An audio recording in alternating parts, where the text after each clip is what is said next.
Deixa eu te fazer uma pergunta. Hoje, desde que você acordou, quantas decisões você tomou por vontade própria?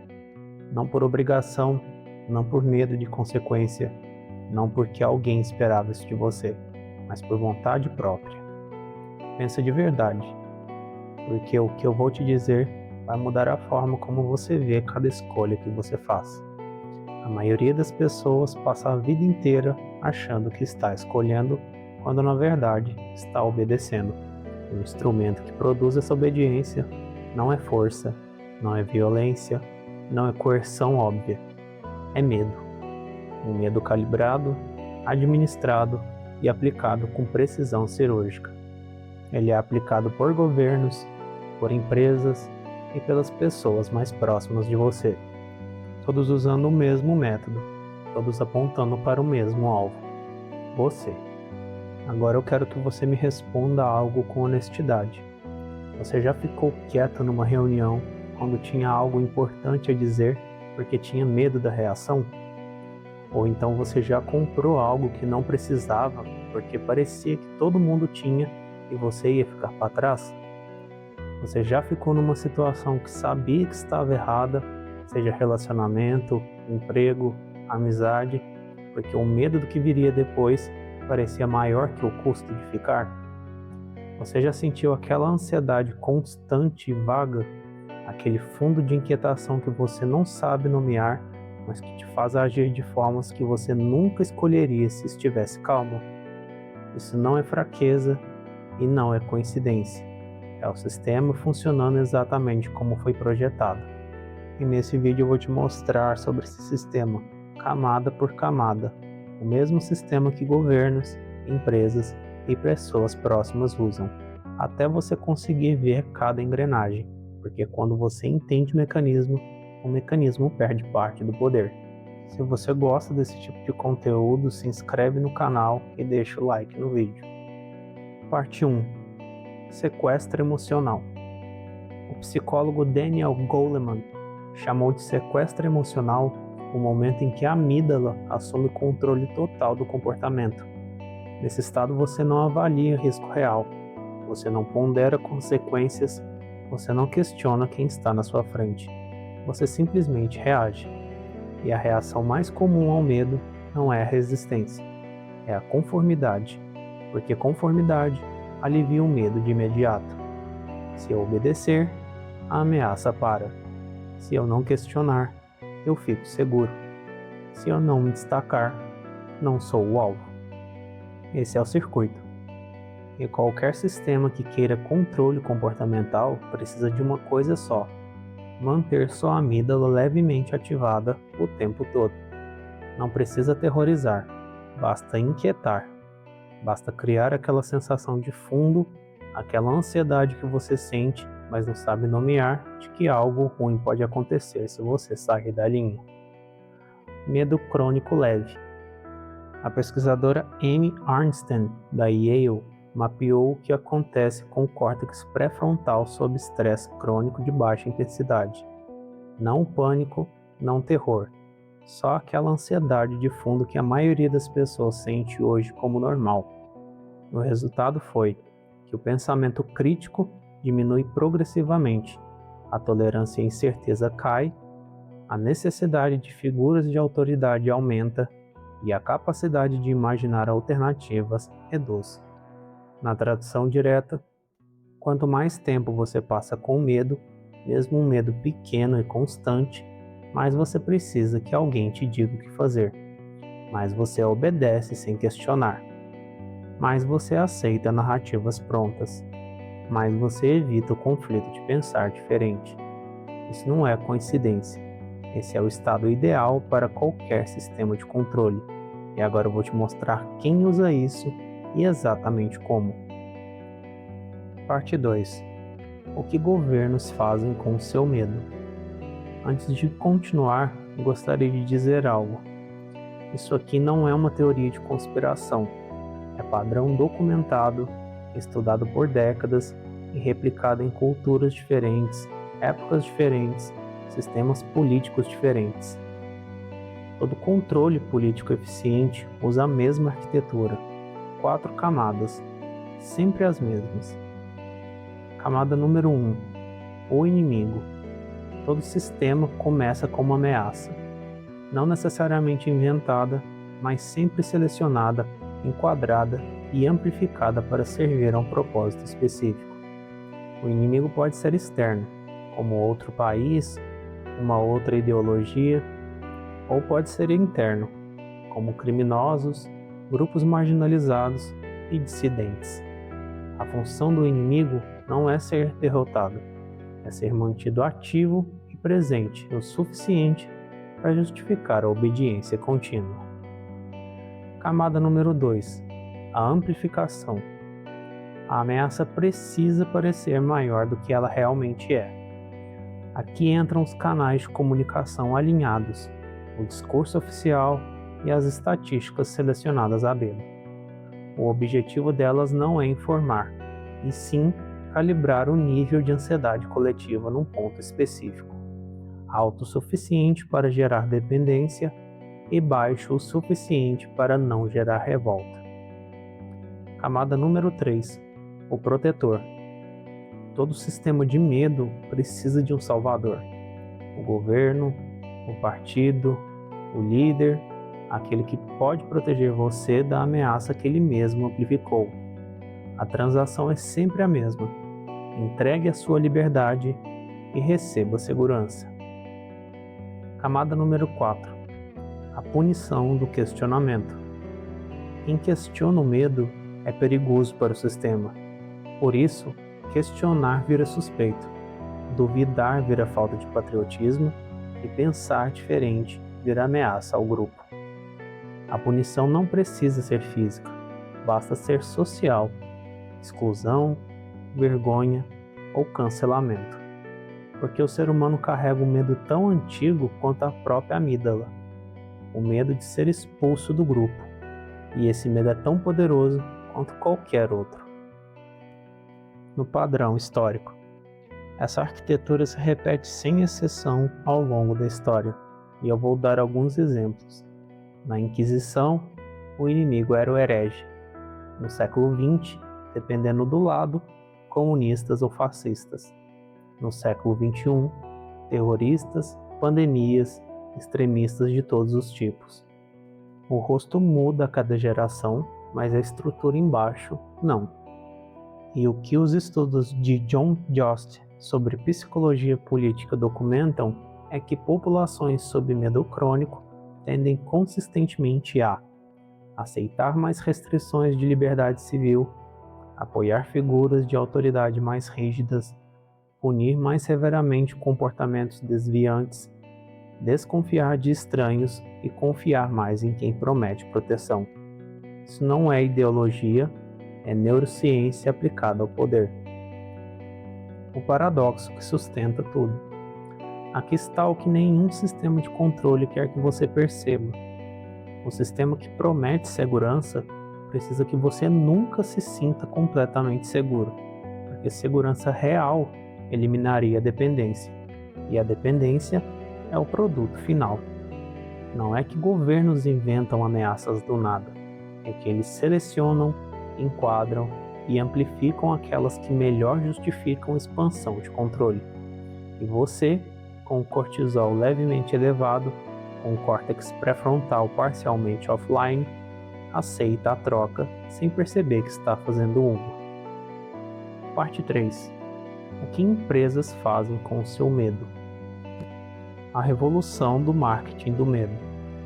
Em 1950, um psicólogo chamado Ernest Dichter mudou para sempre a forma como produtos são vendidos. Sua descoberta foi simples e devastadora. As pessoas não compram produtos, elas compram um alívio de ansiedade.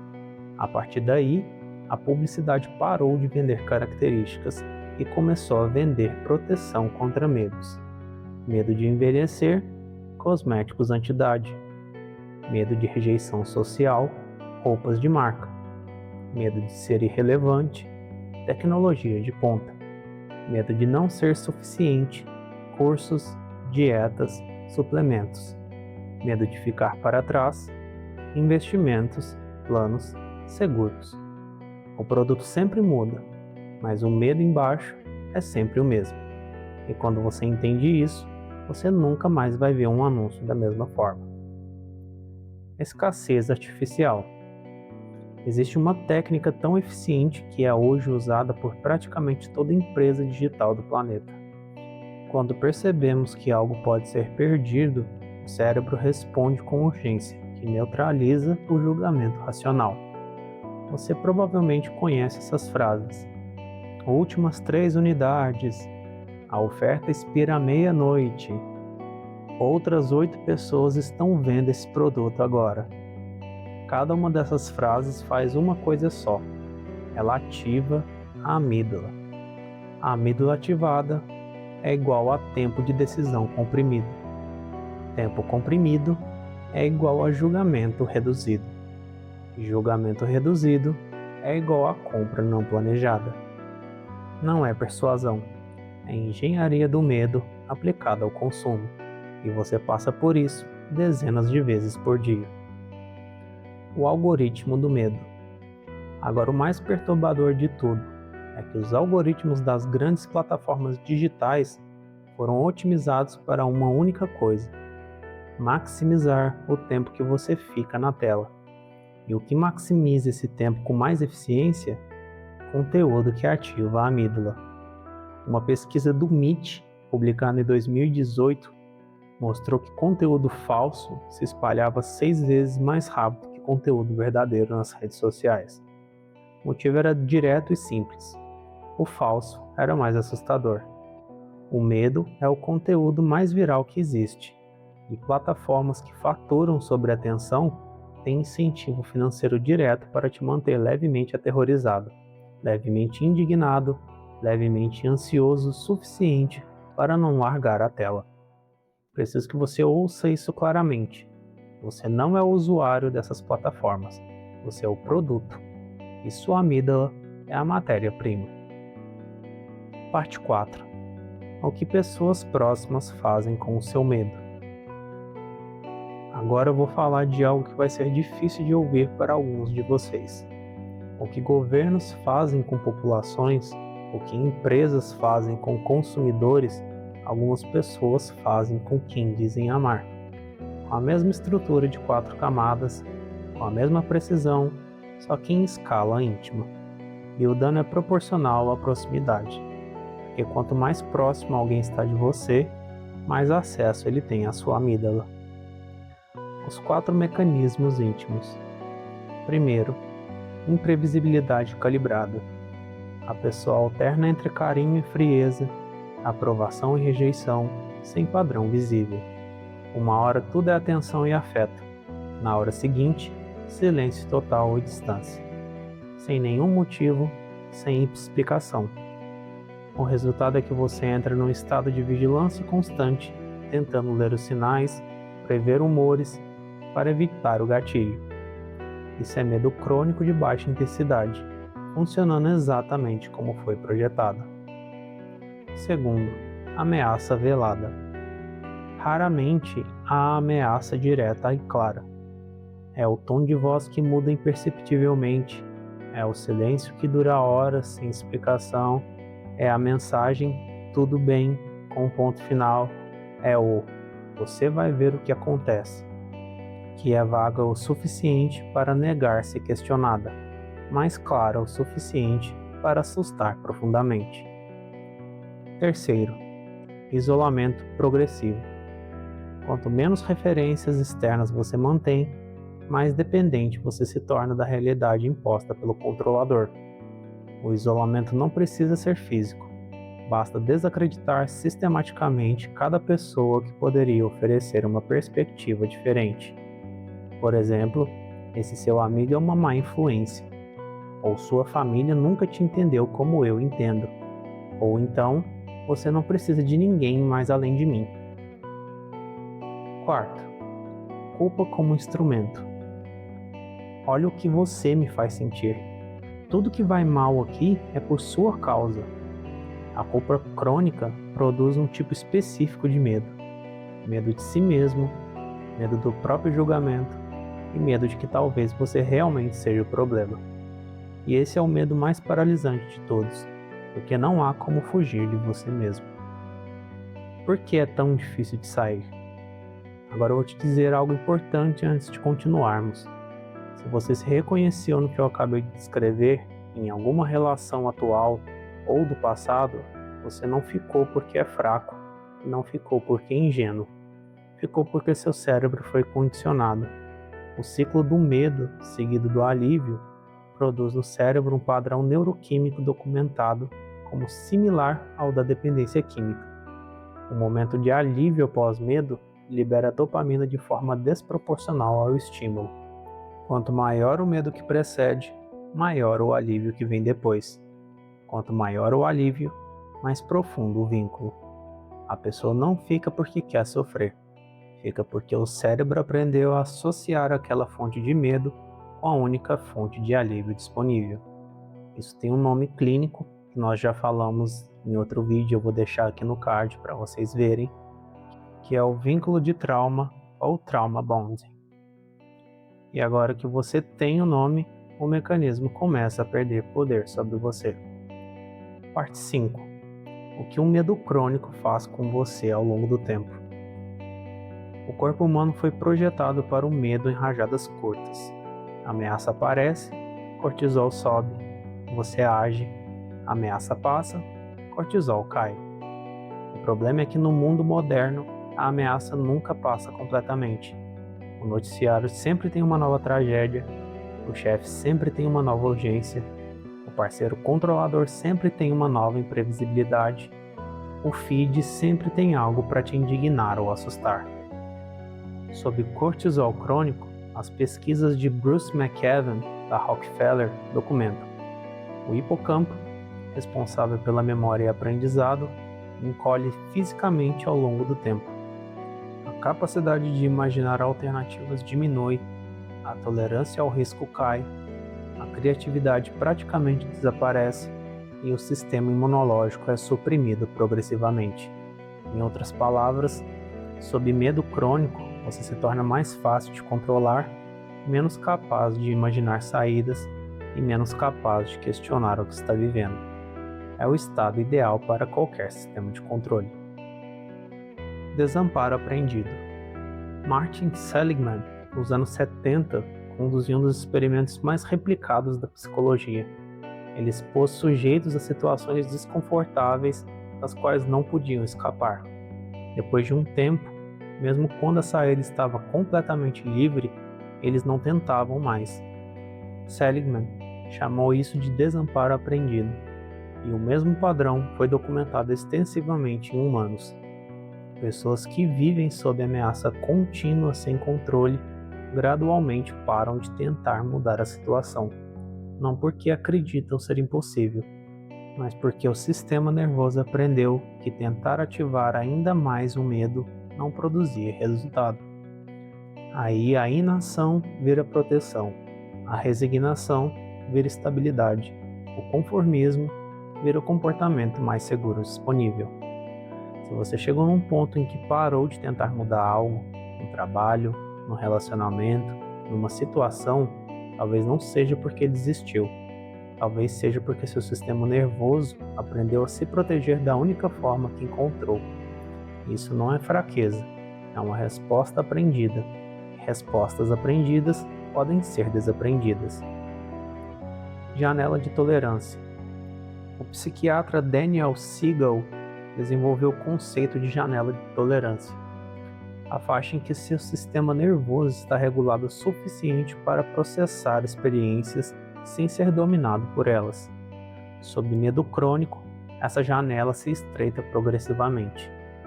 Você se torna hipersensível a qualquer coisa que pareça uma ameaça, mesmo que ela não seja. E hipersensível a ameaças significa mais fácil de manipular com ameaças. É um ciclo que se fecha sobre si mesmo. A saída não é força de vontade, é regulação. Parte 6. O que você pode fazer com esse conhecimento? 3 perguntas que quebram o ciclo. Quero ser direto com você aqui. Eu não vou prometer que depois desse vídeo você nunca mais vai ser controlado pelo medo. O medo é parte do que você é é a parte que todos somos. O que posso te dar são 3 perguntas que funcionam como chave de ignição do córtex pré-frontal, a parte que o medo desliga. Toda vez que sentir aquela ansiedade de fundo, aquela urgência sem nome claro, aquele impulso de obedecer, ou comprar, ou calar, pare e se pergunte: qual é a ameaça real? Não a descrita, não a que estão te vendendo, a ameaça concreta e mensurável. Na maioria das vezes, a ameaça real nada mais é do que uma fração da ameaça percebida sob cortisol. Pergunta número 2. Quem se beneficia com o meu medo? Toda vez que sentir medo, perguntar quem lucra com aquele medo é o ato mais desestabilizador que você pode realizar. Pergunta número 3. O que eu faria se não tivesse medo? Não como plano imediato, mas como bússola interna. Essa pergunta não exige coragem para agir, só exige a sua honestidade para ver. Regulação prática. Antes de qualquer decisão importante, o sistema nervoso precisa estar regulado, porque sob a amígdala ativada, nenhuma decisão é completamente sua. Então aqui vai 3 técnicas com base empírica sólida para você. Respiração 4, 7, 8. Inspira 4 segundos, segura 7 e expira 8. Isso ativa o nervo vago e desativa a resposta de luta ou fuga em minutos. Não é metáfora, isso aí é fisiologia documentada. Nomeação emocional. Pesquisas de Matthew Lieberman mostram que dizer em voz alta ou escrever o que você está sentindo, por exemplo, estou com medo, estou ansioso, reduz a atividade da amígdala de forma mensurável e aumenta a do córtex pré-frontal. Nomear o que você sente não é fraqueza, é neurociência e vai te ajudar. Orientação sensorial. Olhar conscientemente para os 5 objetos ao redor. Nomear texturas, cores, formas. Isso reconecta o sistema nervoso ao momento presente e interrompe o loop antecipatório do medo. Imunidade psicológica.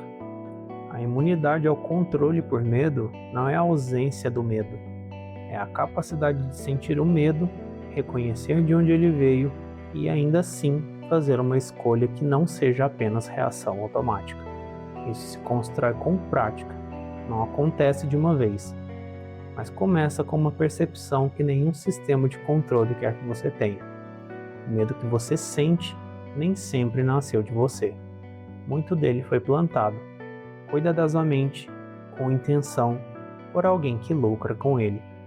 E perceber isso, mesmo que não mude tudo imediatamente, é o começo da única liberdade que realmente existe. Escolher, mesmo com medo. Parte final. Você escolheu ficar até o final do vídeo. No mundo onde tudo compete pela sua atenção, onde cada plataforma foi construída para te sugar com medo, indignação e urgência, você escolheu sentar e pensar. Isso não é pequeno, mas eu sei que tem alguém assistindo esse vídeo agora que reconheceu algo doloroso aqui dentro. Talvez um relacionamento, talvez um ambiente de trabalho, talvez um padrão que você carrega há anos e nunca tenha conseguido nomear direito. E eu quero falar diretamente com essa pessoa. O que você sentiu assistindo isso não é fraqueza, é a clareza chegando. Clareza dói, diferente de confusão. A confusão entorpece, a clareza acorda. E acordar é desconfortável, mas é o único começo que existe. Você não precisa resolver tudo hoje, não precisa agir agora, não precisa ter a resposta. Só precisa guardar o que você viu aqui. Porque na próxima vez que o medo aparecer, e ele vai aparecer, você vai ter uma camada a mais entre você e ele. Uma pergunta, um segundo de distância, uma escolha que antes não existia. Isso é tudo que esse vídeo queria te dar. Obrigado por ter ficado até o final e nos vemos no próximo vídeo. Até a próxima!